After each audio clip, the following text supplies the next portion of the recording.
Assalamu alaikum warahmatullahi ta'ala barakatuh. Barkanku da sake saduwa a wannan YouTube channel ta mai suna Garin Danga TV. Yau bidiyon namu za mu yi magana akan yadda zaka cike tallafin bashi na nirsal. To idan ka kammala kallon bidiyon zan aje muku link din yadda zaka cike wannan tallafin a description. Dan haka sai ka duba link din a description din. Mu dan ci gaba muna tuni ga wanda yau shine farkon zuwa YouTube channel din tamu, ya dan tsaya taba mana wannan alamar ta subscribing. Bayan ka taba kuma sai ka taba wannan alamar karrawa. Bayan ka taba sai ka taba inda aka sa all, yadda da zarar mun sa sabon bidiyo a sanar da kai akan kari. Assalamu alaikum. Bayan ka bude shafin kamar haka sai ka scroll wayar taka zuwa can ƙasa. Kamar nan wannan wajen da aka sa household, to ga wani waje nan da aka sa apply now, sai ka clicking din sai ka taba shi. Gashi nan na taba sai ka dan jira.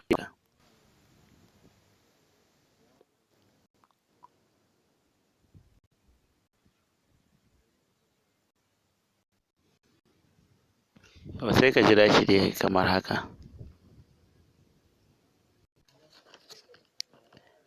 Yau zai bude ma kamar haka. Bayan ya bude ma sai ka duba ga nan ya baka option guda biyu.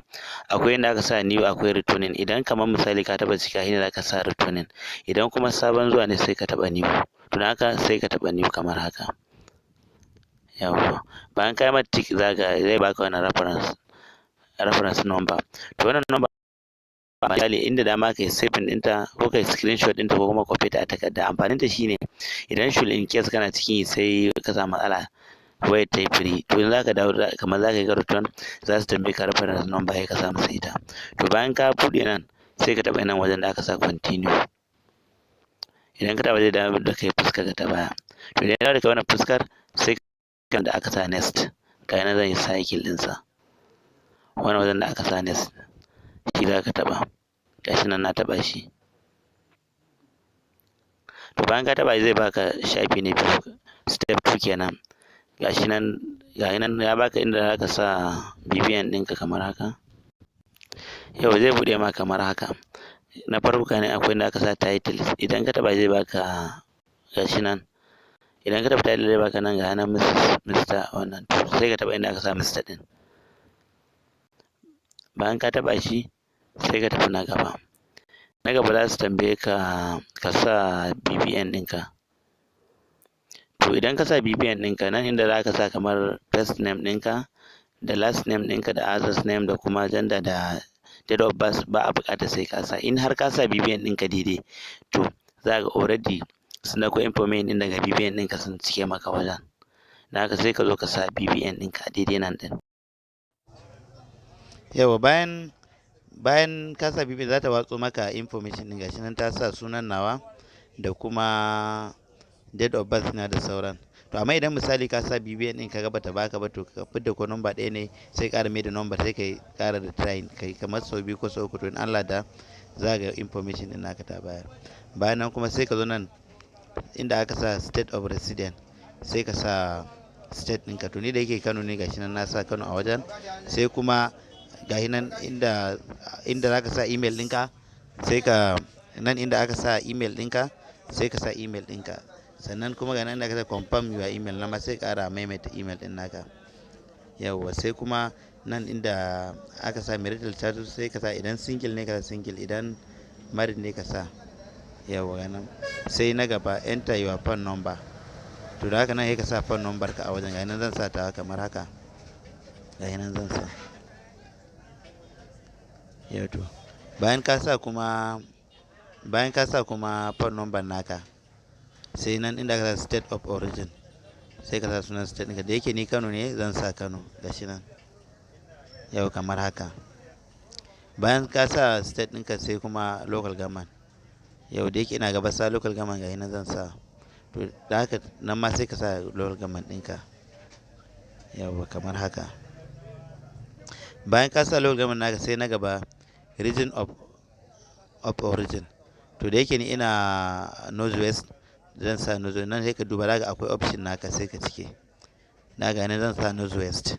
Yawwa sai na gaba address. nan ga address ɗin guda biyu ne, akwai address na ɗaya akwai na biyu. To na ɗaya ana nufin zaka sa kamar garinku ne ko kuma unguwarku.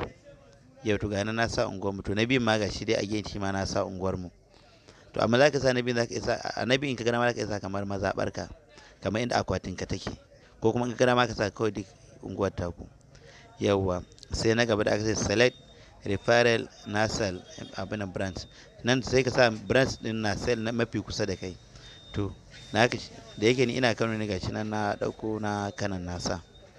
Sai na gaba aka ce do you have account with nirsal, shin kana da account da nirsal? Idan baka, in kana da sai ka sa yes, idan baka da kuma sai ka sa no. To ni bani da account da nirsal, dan haka zan sa no, amma idan kana da account da su sai ka sa yes. To ga nan na sa. Sai step na gaba, in ka gama ciki komai sai ka je ka danna next kamar haka. Amma idan har ka danna next kaga bai tafi daidai ba, to ta iwa ko akwai inda kai mistake, sai ka koma ka bincika kai ne, idan inda kai mistake sai gyara. To ga bayan ka gama sai za ta kawo ka nan shine step na biyu. To a step na biyu abin da ta fara tambayar ka shine are you employer, shin kana aiki? To idan kana aiki sai ka tick a inda ka sai yes. Idan baka aiki sai ka sa a no. To misali idan kana aiki za ka sa kama a wajen yes. To bayan ka sa a wajen yes za ta baka wani employer na farko, ta tambaye ka employer name, ka sa sunanka a abinan ɗinka. Sannan kuma sai na biyu employer position, sai position ɗinka a wajen aiki. Sai na uku ka sa number of ID card ɗinka. Sai na hudu ka sa address ɗin employer address. Sai kuma employer telephone na gaba da dai sauransu. To wannan da yin hanyar da idan kamar kana aiki za ka cike. Idan kuma baka aiki sai ka zo wannan option na biyu sai ka danna no. To inda yake bani aiki na danna no. Sai na gaba are you business owner, idan baka business sai ka sa no, amma idan kana business sai ka sa yes. To tunda ni ina yin business, dan haka ba zan sa wannan no din ba, sai dai in mai da ya koma kan yes. Yau ga na mai da kan yes. Sai ka zo ka sa business name ɗinka, sai ka sa telephone ɗinka ta business, sai kuma ka zo ka sa business address inda kake yi, sai kuma ka zo ka sa business sector. To amma shi wannan wanda aka sa business sector din,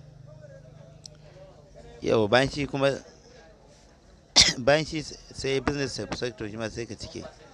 Yau amma yi wannan da aka sa business sector, idan ka shiga cikin sa zai baka wannan information din, sai ka duba ga a cikin wannan zaɓin da aka baka wanne ne daidai da zaɓin ka na bangaren da kake business. Sai ka duba wanne daidai daga irin su construction da dai sauransu. Bayan ka cike kuma sai ka tafi na gaba business sector, shi ma idan ka taba shi ma zai baka kamar option shi ma wanda suka danganta ga na irin su civil engineering da dai sauransu. Nan ma in kai scrolling kai ƙasa sai ka duba ga wanne ne wanda ya dace da sana'arka, sai ka cike wajen. Yawwa, bayan nan sai kuma description of business, sai ka ɗan yi takaitaccen bayani akan kalar sana'arka. Ni kamar misali ina sai da kaza, ina kaza kaza kaza kamar haka. Yawwa, shine abin da ake bukata kai a wajen. Afwan, ina da yawwa, sai ka zo ka cike wannan description din. Bayan ka cike description sai na gaba net monthly income, abin da kake iya samu kamar a wata. Nan ma sai ka cike abin da kamar kake iya samu a wata. Yawwa, bayan ka cike sai na gaba number of abinan dependent in your household, mutane kamar nawa ne suke karkashin ka, sai ka zo ka sa. Idan mutum 5 ne sai ka sa 5, idan 10 ne ya dai danganta da mutum nawa ne wanda suke karkashin ka. Misali ni ga na sa mutum 8, to kai kuma sai ka duba mutum nawa ne. Bayan ka cike nan kuma sai ka zo inda aka sa next, sai ka taba. Yawwa, idan kuma nan ma ka danna yes ba ta bude ma ba, sai ka duba maybe akwai inda ka dan yi mistake.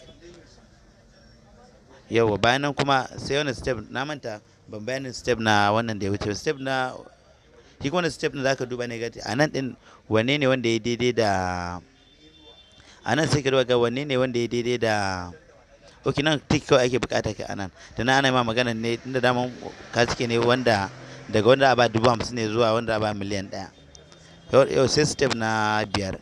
Shi kuma step na 5 zaka duba nan kaga mutum nawa ne. Wannan step zaka duba ana nufin ka faɗi dalilai guda biyu wanda suka sa zaka nemi wannan tallafin na nirsal.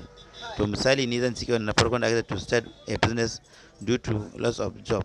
Sannan kuma sai ka duba na biyu ma zan zaɓi wannan na to process new equipment for product, shi ma na zaɓe shi, naga ya ɗan fi kusa, ya ɗan fi alaƙa da abin da ya fi ɓangaren sana'ata.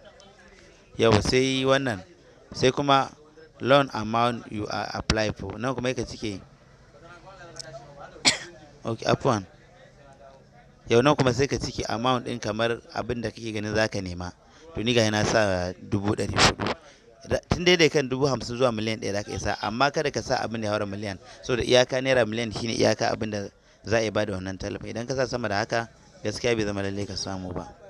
Sai na gaba, da aka propose tenure in month, nan abin da ake bukata ka sa 36 ne, nan kuma na gaba 12 ake son ka sa a wajen.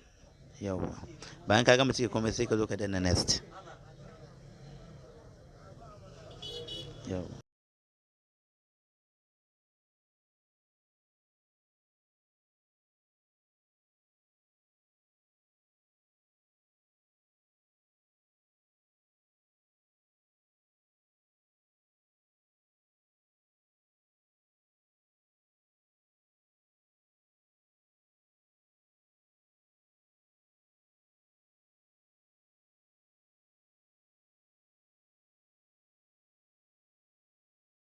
Yawwa, to bayan ka danna submit za su bude ma shafi kamar ga nan. Wannan idan ka sun sa ma nan ga nan abin nan COVID-19 TCF application was successfully validated and created. To kana ga sun sa maka to shikenan aikin ka ya kammalu. Dan haka kai gama, wannan shine cikakken hanyar da aka yi rijista wannan nirsal din. Dan haka to da muna tuni ga wanda shine yau shine farkon zuwa YouTube channel namu, muna buƙatar ya mana subscribing domin idan mun karasa wani abu, idan mun ƙara sa wani bidiyon a notifying ɗin mutum. Mun gode.